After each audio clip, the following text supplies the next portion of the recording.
তিনি গাজীপুর শফিপুর আনসার একাডেমিতে যখন ব্যাটালিয়ান আনসারের নিয়োগ পরীক্ষা দিতে যান, সেখানে তার মোবাইলে অজ্ঞাতনামা একটা মোবাইল নাম্বার থেকে ফোন আসে এবং ফোন এসে বলা হয় যে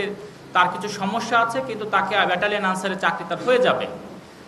এবং তার সঙ্গে যোগাযোগ করতে বলা হয়। পরবর্তীতে রাজু এবং তার ভাই সোহেল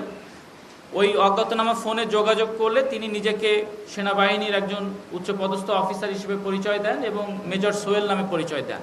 এবং বলেন যে তার সঙ্গে যোগাযোগ করলে চাকরি হয়ে যাবে।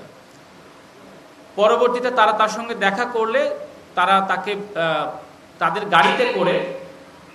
সেনাবাহিনীর ওই